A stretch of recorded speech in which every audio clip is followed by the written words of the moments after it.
오늘 성경 말씀은 시편 95편 6절에서 8절 말씀입니다. 찾으셨으면 다 함께 합독하시겠습니다. 오라, 우리가 굽혀 경배하며 우리를 지으신 여호와 앞에 무릎을 꿇자. 그는 우리의 하나님이시요 우리는 그가 기르시는 백성이며 그의 손에 돌보시는 양이기 때문이라. 너희가 오늘 그의 음성을 듣거든 너희는 무리바에서와 같이 또 광야의 마사에서 지냈던 날과 같이 너의 마음을 완악하게 하지 말지어다. 아멘. 다시 예배의 자리로 돌아오라는 제목으로 목사님께서 말씀 전해주시겠습니다. 할렐루야. 우리가 알고 있는 하나님의 이름들이 있습니다. 하나님을 일컬어 우리가 부르는 여러 하나님의 이름들이 있죠. 그런데 단 하나의 이름을 제외하고는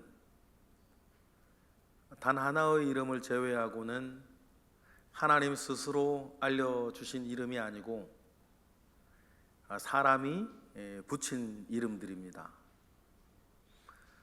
어떻게 해서 사람이 하나님께 이름을 붙이게 됐을까? 자기가 만나고 자기가 경험한 그 하나님을 부르기 시작한 것이죠.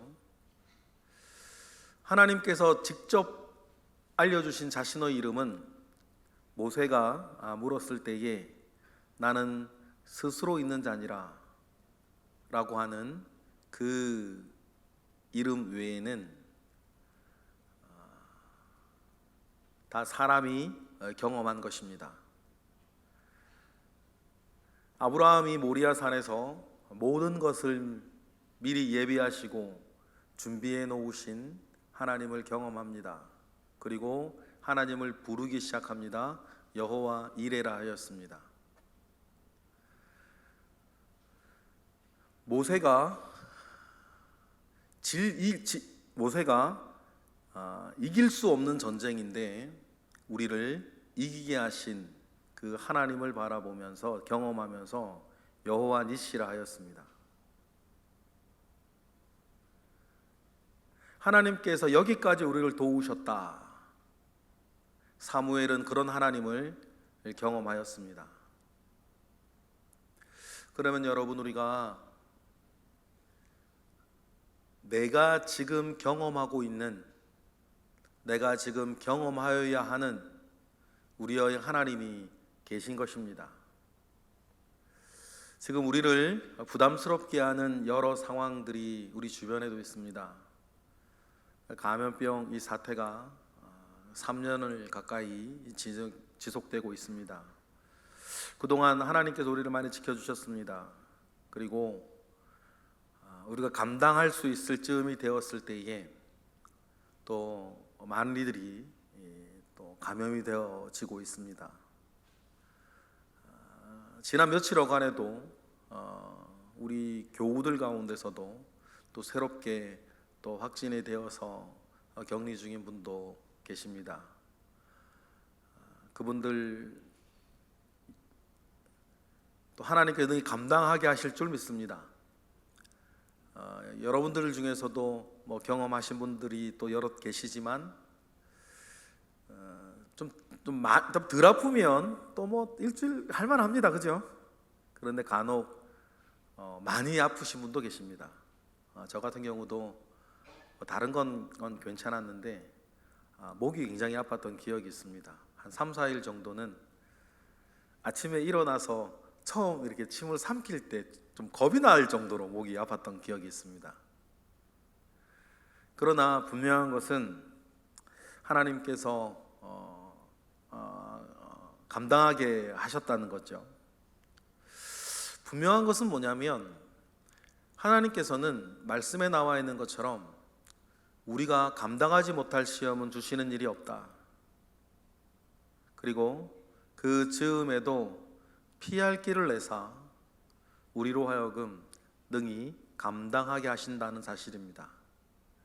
그랬기에 오늘까지 저도 그렇고 여러분도 그렇고 이렇게 살 수 있었고, 지금 이 자리에 앉아 있을 수 있었고, 또 영상으로 오늘 겟세마네 기도회를 함께 할 수 있는 것입니다. 육체적으로도 그랬고 영적으로도 그랬습니다. 4월입니다. 그러한 하나님을 우리가 알고 하나님을 기억하기에 4월부터 우리 교회의 큰 관심은 우리의 예배를 이제 되찾는 것입니다. 예배의 자리를 이제 회복하는 것입니다. 여러분도 아시다시피 이번 주간 제가 강산교회 부흥회하고 왔습니다. 다른 곳에서 설교 요청이 들어오면 저는 잘 안 갑니다. 잘 가지 않아요. 그런데 이제 이번에 갔다 온 것은 이원재 목사님이 우리 동해성동교회 우리 출신이기도 하시고 얼굴도 보러 갈 겸 편안하게 갔습니다. 그냥 편안하게 갔어요. 오래간만에 얼굴도 좀 뵐 겸 가야겠다 하고 갔다 왔습니다. 그러면서 강산교회가 부흥회를 마음 먹고 하는데 그 안에서도 이러한 때에 꼭 부흥회를 해야 되냐 말아야 되냐 이런 자기들끼리 옥신각신하는 이야기들이 있었다는 것을 들었습니다. 더더군다나 지난주에 부흥회를 준비하기 위한 기도회를 저녁마다 쭉 하는데 거기서 누가 또 확진이 또 된 거죠. 그러면서도 이걸 계속 해야 되는가, 어떻게 해야 되는가, 목사님도 그렇고 성도들도 그렇고 그런 부담감들이 막 있는 거죠. 여러분, 큰 교회나 중형 교회나 작은 교회나 교회의 크기만 다르지 여러분 생리는 똑같습니다. 큰 교회나 작은 교회나 여러분 말하는 사람의 숫자만 다르지 똑같아요. 개척교회라 하더라도 개척교회라고 큰 교회보다 일이 작은 게 아닙니다. 작다면 준비하는 선물 개수가 작을 뿐이에요. 똑같습니다. 새벽기도 하는 거 똑같고 예배 드리는 거 똑같고 전도하는 거 똑같고 다르다면 복사하는 주보 개수만 다를 뿐이에요. 마찬가지로 교회에 어떤 일이 있을 때에 이런 이야기 있고 저런 이야기 있고 이런 생각이 있고 저런 생각이 있고 하는 것은 어느 교회나 크기를 막론하고 마찬가지입니다. 강산교회 부흥회를 갔는데 편안한 마음으로 갔는데 딱 가서 보니까 마음이 안 편안해지는 거죠. 왜냐하면 이분들이 이 부흥회를 시작하기까지 그들이 가졌던 부담감, 때로는 두려움, 망설였던 그 마음들, 여전히 이럴 때 해야 되는가라고 하는 의구심, 그런 것들이 여전히 있었고, 중요한 것은 무엇입니까? 그럼에도 불구하고 이러한 때에도 부흥회를 하는 교회가 있다는 사실이에요. 기회비용이라고 합니다. 이것을 하기 위해서 우리가 지불해야 되는 대가를 기회비용이라고 그러죠. 반대도 있습니다. 이것을 하지 않기 위해서 내가 지불해야 되는 대가, 그걸 기회비용이라 합니다.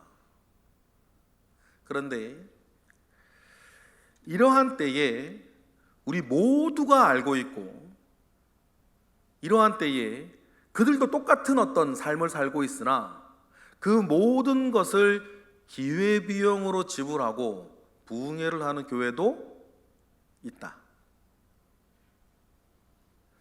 제가 그분들께 마지막에 이런 얘기를 했습니다.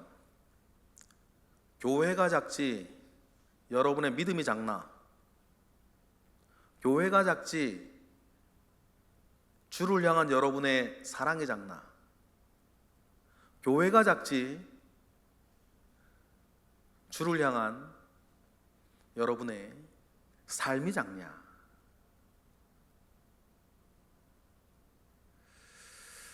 마음 편하게 먹고 갔다가 그 교회가 여기서 더 밀리면 안 되겠다. 우리 교회가 여기에서 우리 교회가 더 밀리면 안 되겠다 라고 하는 그런 각오가 있었고, 그분들의 그 각오를 헛되게 만들면 안 되겠다고 하는 세워진 자로서의 어떤 부담감과 새로운 책임감이 제게 있었던 거죠. 그래서 편하게 갔다가 아주 간절하게 그 부흥회를 진행한 기억이 바로 어제까지, 그저께까지 있었던 거죠. 근데 감사한 것은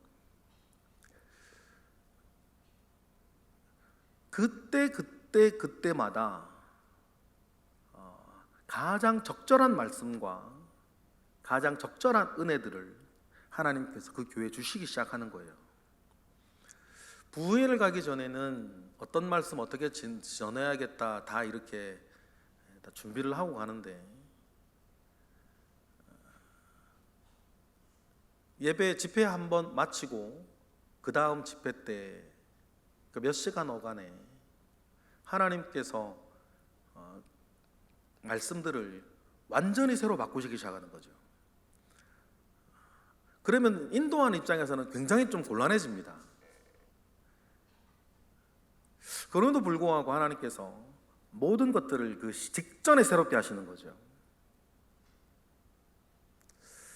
그 교회가 안팎으로 가지고 있던 그 교회의 고민들, 걱정들, 삶의 문제들, 교회의 어떤 걸음과 가야 할 길들에 대해서 하나님께서 말 그대로 때를 따라 돕는 은혜를 부어주기 시작하는 거죠. 어떻게 이런 일들이 있을까 생각을 해봅니다.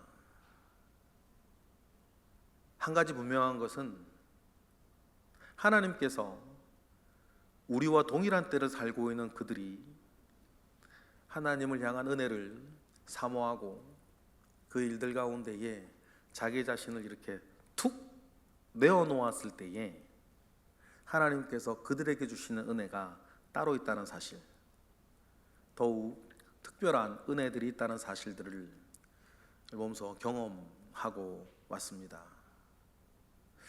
여러분, 4월달 우리가 이제는 잃어버렸던 것들을 우리 스스로도 되찾아와야 되지 않겠습니까? 이러한 때에 부흥회를 하는 교회도 있다. 그러면 여러분, 하나님께서 이제 우리 스스로 이제 알게 하십니다. 확진이 되고 양성이 나오고 감염이 돼도 하나님께서는 이제 우리로 하여금 알게 하신 것이 있는데, 힘든 건 힘든 거고 아픈 건 아픈 건데 감당할 만하게 하셨다. 우리 중에서도 확진이 되고 양성 판정을 받으신 분들이 많이 계시죠. 그런데 저도 그렇지만 이게 지나고 보니까 이게 못할 짓은 아니더라.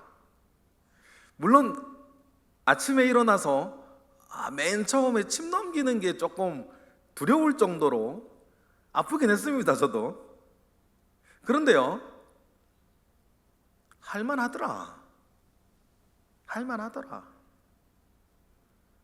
하나님께서 우리에게 이제 2년이 넘어가면서 이것이 할 만하다는 것을, 감당할 만하다는 것을 하나님께서 알게 하십니다. 그러면 여러분, 우리가 이러한 때에 가장 먼저 우리가 이제 시작하고 되찾아오고 회복하고 우리가 다시 이어가야 하는 것이, 공식적으로나 개인적으로나 이제 우리는 우리의 예배의 자리를 내가 되찾아야겠다라고 하는,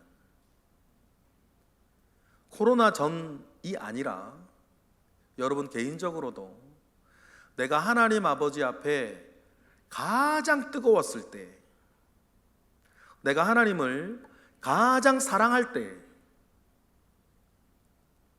이른바 내가 하나님께 가장 은혜 많이 받고 내가 하나님께 가장 열심일 때,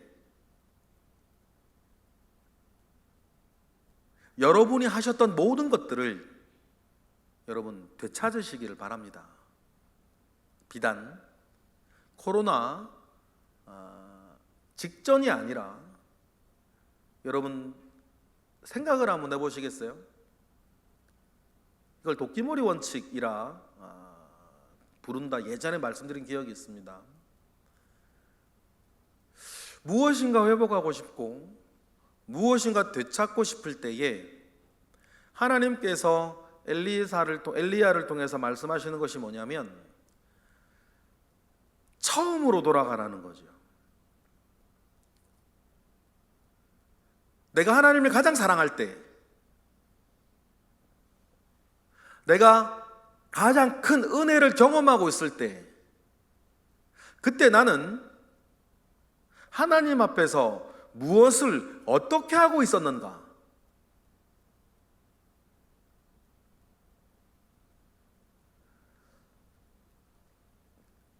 그것을 다시 되찾는 것입니다. 나무꾼이 도끼머리, 빌려온 도끼를 우물가에 빠뜨렸을 때에 결국 한 것이 뭐냐면 빠뜨린 그 자리로 돌아가는 거였거든요. 그러자 하나님은 잃어버린 그 자리에서 도끼자루를 물에 떠올리시는 기적을 일으키시는 것 아닙니까? 다른 곳에 가지 않았어요. 다른 일을 하지 않았습니다. 잃어버렸던 그것을 되찾는 것이죠. 영적으로 매우 중요한 원리입니다. 그때 일을 되찾는 것이에요. 그때 하던 걸 되찾는 거죠. 신앙 회복이나 가정 회복이나 모든 것이 마찬가지예요, 여러분. 그때 일을 되찾는 것입니다. 그때 일을 다시 하는 거예요. 여러분, 하나님으로부터 오는 은혜는 결국 다른 것에 있지 않습니다. 보통 우리가 성경을 조금 들여다본 분들은 자녀들을 위해 기도할 때 이삭같이 살았으면 좋겠습니다 라고 하는 어미 애비로의 마음을 담을 때가 있어요. 물론 그럼에도 불구하고 다윗처럼, 요셉처럼 이렇게 이야기하시는 분들도 많아요. 여러분 자녀들이 다윗처럼 되기 원하고 요셉처럼 되기 원하고 다니엘처럼 되기 원하고 합니다. 그런데 어떤 분들은 그러면 다윗처럼 그 고생을 다 해야 되나? 요셉처럼 그 고생을 다 해야 되나? 다니엘처럼 우리 아들, 우리 딸이 그 고생 다 해야 되나? 그런 것들을 조금 아는 분들은 욕심을 버려요. 그리고는 뭐라 그러시냐면 이삭처럼. 왜냐하면 이삭을 대표하는 단 하나의 단어는 형통이거든요. 이삭의 인생을 가만히 보세요. 이삭은 일평생 살면서 큰 고난과 고통과 환난이 없는 사람이었어요. 아버지 아브라함이나 자기 아들 야곱이나 아버지나 아들의 삶과 비교해 놓고 보더라도 이삭은요, 살면서 어려움이 별로 없었어요. 큰 일들이 별로 없었습니다. 그런데 이런 표현이 있죠. 거부가 되었더라. 물질적으로 막 거부가 되었다는 것뿐만 아니라 이삭은 자기의 삶에 어려움이나 환난이나 고통거리들이 많이 없었음에도 불구하고 영육간에 날이 갈수록 하나님을 더 사랑하고 거부가 되어져 가는 사람이었어요. 그러면 이삭을 대표하는 중요한 특징 두 가지가 있습니다. 첫째가 뭐냐면 이삭은 순종하는 사람이었어요. 이삭은 토를 달지 않았습니다. 대표적인 게 뭐예요? 모리아 산에서였어요. 모리아 산에서 여러분 이삭이 5살, 6살짜리가 아니지 않습니까? 모리아 산에서 이삭의 나이를 17, 18 예상하고 있습니다. 아브라함의 나이는 완전히 꼬부랑 할아버지였어요. 그러면 여러분 이삭은 말할 수 있었죠. 아니 이 사람이 미쳤나? 모리아 산에서 이삭은 얼마든지 아버지를 제압하고 도망갈 수 있었습니다. 아니 이 사람이 우리 아버지지만 나이 들어 노망을 한 거 아닌가? 이삭은 얼마든지 그럴 수 있었어요. 그런데 이삭을 대표하는 매우 중요한 그의 성품이 있습니다. 그는 순종하는 사람이었어요. 이해가 되지 않고 납득이 되지 않고 그러해 하여도 이삭은 권위자에게 무조건 순종하는 사람이었어요. 그런데요, 자신의 권위자가 악인 그 자체가 아닌 다음에야 여러분 순종하는 사람에게 주어지는 중요한 축복이 하나 있는데 그 형통입니다. 이삭이 바보겠습니까? 이삭은 자기 생각 없었겠어요? 이삭은 자기 느낌, 자기 형편 없었겠습니까? 그러나 이삭은 아버지 아브라함뿐 아니라 하나님과 하나님께서 자기에게 주어지는 모든 형편에 순종하는 사람이었어요. 그러니까 여러분 삶에 환난이 없어요. 삶에 고통이 없습니다. 삶에 고민이 없어요. 그는 순종하는 사람이니까. 어떤 일이 있어도 그는 순종하는 사람이었어요. 그러면 당연하지 않습니까? 그의 삶에는 환난이 없어요. 그의 삶에는 고통이 없습니다. 순종하니까. 그러니 여러분, 이러한 은혜가 여러분에게 있기를 원합니다. 자녀들을 위해 기도할 때에도 그래 기도하시기를 원해요. 물론 다윗 같은 사람도 필요하고 요셉이나 다니엘 같은 사람도 필요합니다. 그러나 여러분 기억하세요. 여러분이나 여러분의 자녀가 이삭같이 살기를 원하신다면 그에게는 처음으로 있어야 되는 영적 능력이 있어야 되는데 그에게는 순종이라는 것이 있어야 된다. 두 번째, 이삭이 형통할 수 있었던 것은 이삭은 매우 지혜로웠어요. 좀 전에 말씀드렸죠.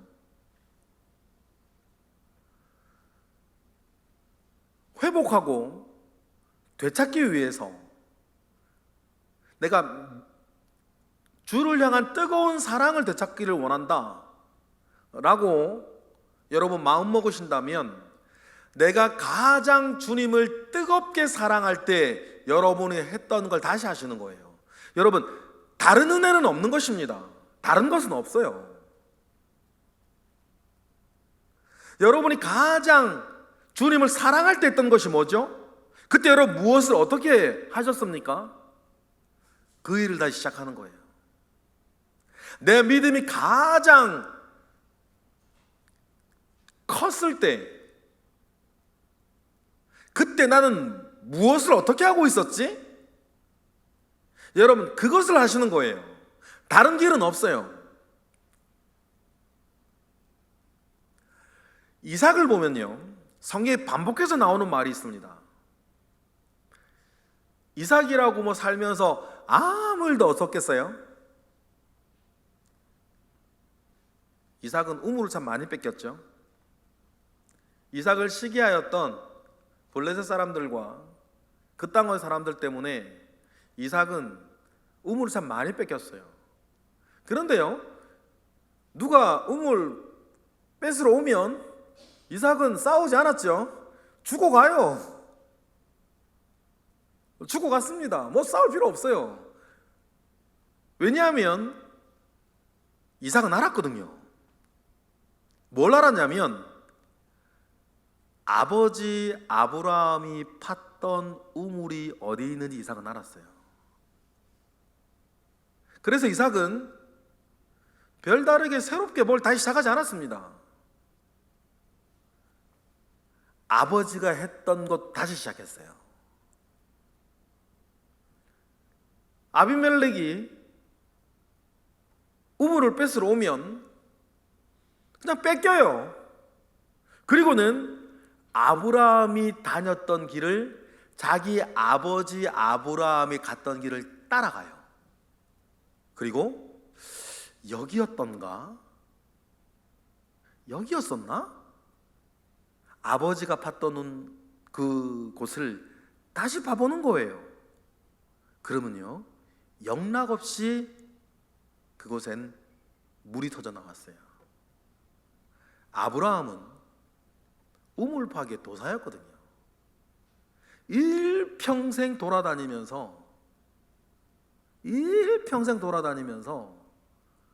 살아남기 위해서라도 아브라함은 우물 파는 데에 도사였어요. 도사가 됐었죠.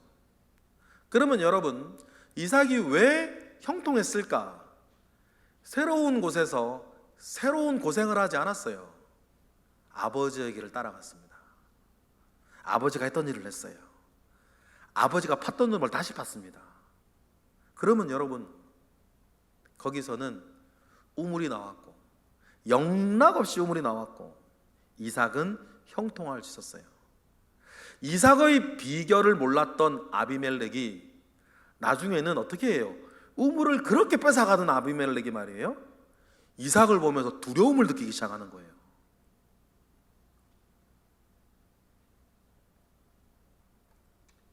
그래서 나중에 잘 아시죠?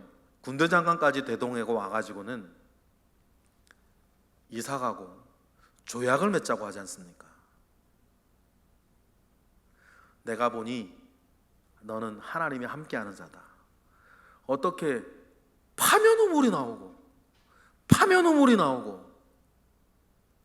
그 땅에서 여러분 우물 하나는 이건 뭐 우리로 따지면 뭘까요? 그게 뭐 로또 맞는 걸까요? 그랬는데 아비멜렉이 만만하니까 만만하게 보고 우물 자꾸 빼앗다가 나중에는 두려움을 느껴요. 저 사람 어떤 사람이지?